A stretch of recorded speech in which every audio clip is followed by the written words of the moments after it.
kasama natin si Juanito Feca.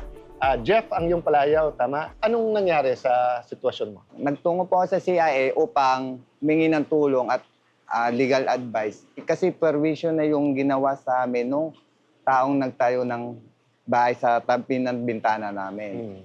Wala nang katapusan na pagpupukpok. Gaano katagal na kayo dun sa tinutuluyan mo? Since 1983 pa po. So, Nauna pa po napakatagal kami na. doon sa bahay na nagtatayo ng tindahan. Okay. So 1983 nandiyan ka pa, tapos bakante yung nasa likod nyo? Yes Tama po, ba? bakante po. So kailan siya nagtayo? Itong pandemic lang nung Okay. 2021. So nung nagtayo siya, initially ang tingin mo bahay yung tatayo niya. Maliit lang yung ginagawa nila. So nakita nung ginagawa, tindahan pala siya. Nung gumagawa siya dati doon, sinita ko siya, bakit pukpok ng pukpok? Sinabi niya noon na lugar namin to, gagawin nila yung gusto nila. So ayun nga yung inaano ko, kung paano naging lugar nila yon, daanan yung side na yon. So unang-una may question ka whether yan ay Yes. private o yan ay easement o sidewalk or part Yes. ng public, no? Tapos ayun na nga, nung simula nang ginawa yung tindahan na yon, wala nang humpay sila sa pukpuk-pukpok. Ultimo yung anak ko na maliit na gusto magpahinga, kahit ako gusto ko magpahinga sa hapon ay nakakarinig kami ng mga pukpuk-pukpok. Tapos minsan yung aso nila, doon nila tinatali sa tindahan nila pag wala ng tao.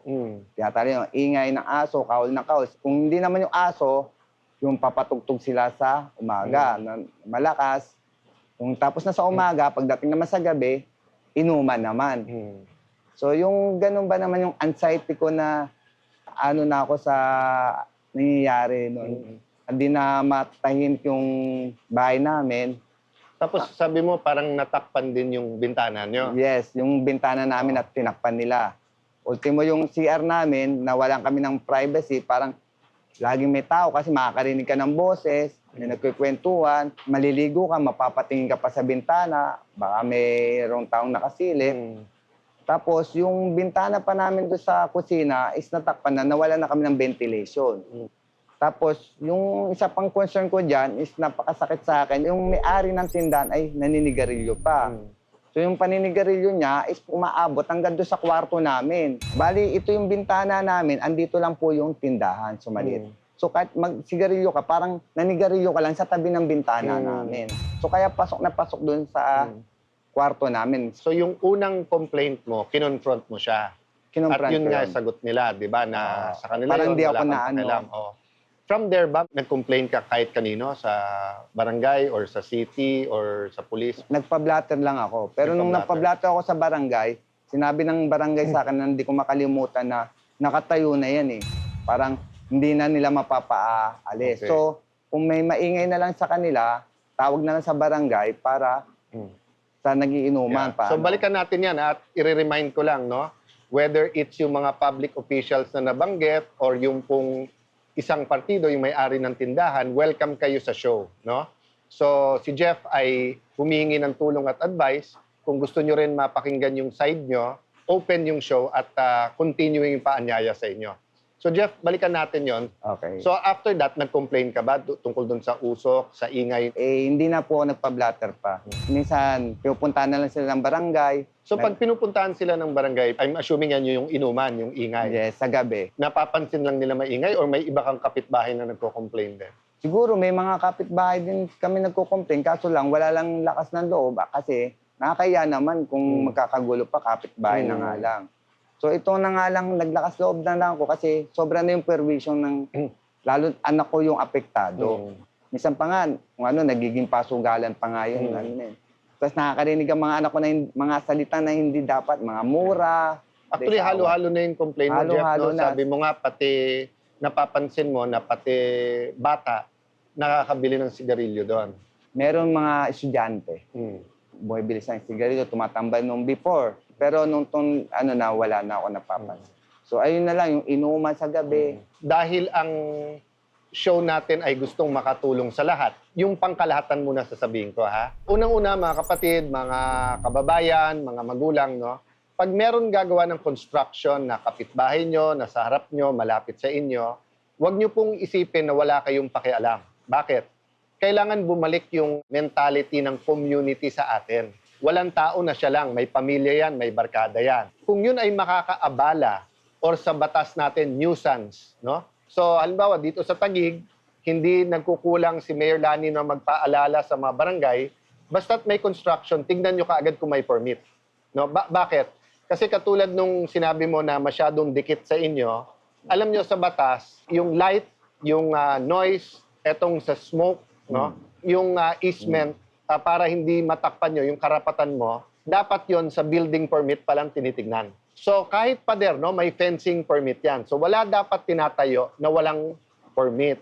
Kine-question mo nga kung private lot yon. No? So kung may permit kasi yon sa munisipyo or sa city, alam mo na chinek yon na private yon na pwede. Pero kung walang permit kasi, dapat yon pinatigil kaagad. Pinatigil ng barangay, pinatigil ng munisipyo. Isa sa pinakamalaking problema natin pag nakatayo na kasi gumastos na yon eh. Talagang prevention parate. Yung tinatayo pa lang, tingnan na natin may permit, may problema ba? Kasi nga pag nakatayo na, lalaban yon, di ba? At mag-aaregluhan talaga yon, no? So Jeff, ang gagawin natin dito, patitignan natin isa-isa. Ano yung violation? Kasi mas madali mag-complain na klaro yung violation. Napakabigat po ngayon ng batas sa anti-smoking. At si ate, for the last 15-20 years, grabe talaga ang effort niya dyan na labanan yung smoking in general, but yung second-hand smoke. May mga penalties na mabibigat pag hindi sinunod yung batas. Our lawyers will talk to the barangay and let's see din kung gusto rin makipag-usap ng kapitbahay mo. Pero number one doon, itigil nila yung paninigarilyo na napupunta sa'yo. Ako, personal ko to ha, masakit na makita yung isang tao ay kinakasuhan, kinukulong, dinidemanda. But kung nagbebenta talaga sa minor, kung talagang nagyoyosi doon at kumakalat, ganun din sa inuman halimbawa, no? Bawal yung in public na magiinuman at saka yung ingay. Jeff, yung batas, applicable yon depende sa facts. So kung sasabihin halimbawa sa batas, meron kang easement sa light, but that assumes nandun ka sa tamang tinayuan mo. So susukatin na natin at aayusin yon. So assuming lahat ng kwento mo, Jeff, ay totoo, immediately dapat itigil yung inuman doon, yung smoking, and then sana hindi na umabot, pero kung aabot sa korte, yung question nga na pwede bang tayuan yon, pwede bang may sari-sari store doon. But the last point I want to make to you is that ayoko naman manakot, ayoko naman dumating sa point na pinag-uusapan natin criminal or administrative penalties. But eto, I'm not referring to your barangay per se. I'm referring in general.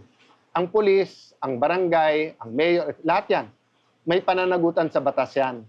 So yung tinatawag dereliction of duty or hindi mo ginawa trabaho mo or yung neglect, hindi lang fine, hindi lang suspension, dumadating yan sa dismissal. So kung hindi natin gagawin yung ating trabaho, ang publiko, lalo yung aggrieved, ay merong karapatan mag-complain. So ang question lang, saan ka magpa-file? Sa Sangguniang Bayan o Sangguniang Panglunsod ba? Sa Ombudsman ba? Sa Piskalya, no? Mag-recap tayo after yung ating lawyers at staff ay talagang mapuntahan muli yung sa bahay mo. So, again, better prevention, pero maganda din na alam natin karapatan natin, alam natin responsibility, pero yung sa mga barangay, no? Hindi na tayo dapat umabot sa gigibain natin yon. Mas maganda sa una pa lang maayos. So Jeff, actually, alam kong hindi happy ang New Year mo habang everyday may abala. But kami nagpapasalamat ni Kuya Boy, ni Ate Pia, kasi nga, it's people like you na naglalakas loob to complain. Alam mo, pag walang magko-complain, hindi magbabago ang Pilipinas. Kailangan talaga ng mga taong katulad mo that will come forward and will complain. CIA with BA, we will definitely do our best. Pero kung kailangan sampulan, gagawin natin. Kasi nga, hindi pwedeng sarili mong tahanan, stress ka pa rin.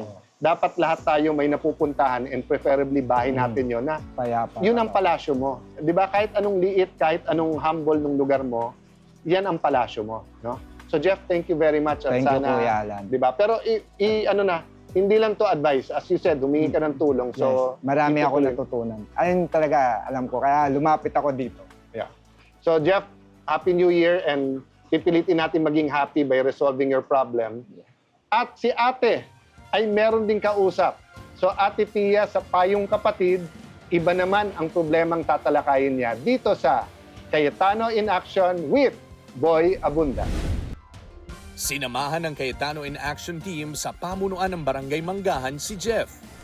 Agad naman silang sumama para suriin ang inirereklamong tindahan. Muling gumawa ng panibagong formal na reklamo o blatter si Jeff na naglalaman kung paano apektado ng kalusugan ng mga anak dahil sa usok ng sigarilyo at paulit-ulit na pag-spray ng insecticide. Ingay na sanhi ng pagpupukpok at pagtahol ng aso.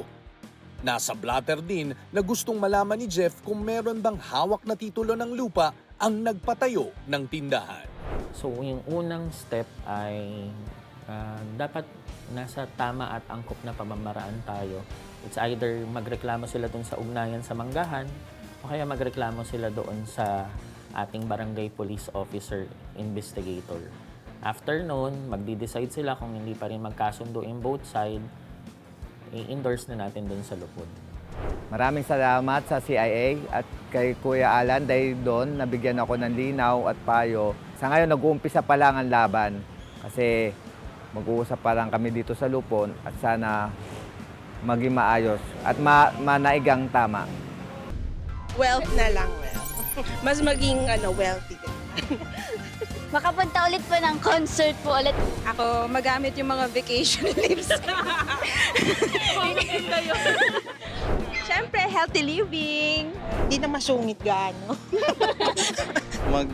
Exercise more para yan, sa good health. Thank you. Sa support sa misis lagi. I want to buy Civic Nismo. Yan ang goal namin. Sports car, it's good. How about you? Ang goal ko po ay makaipon ngayon para makapanood pa na madaming concert. Yeah! Good! Happy New Year!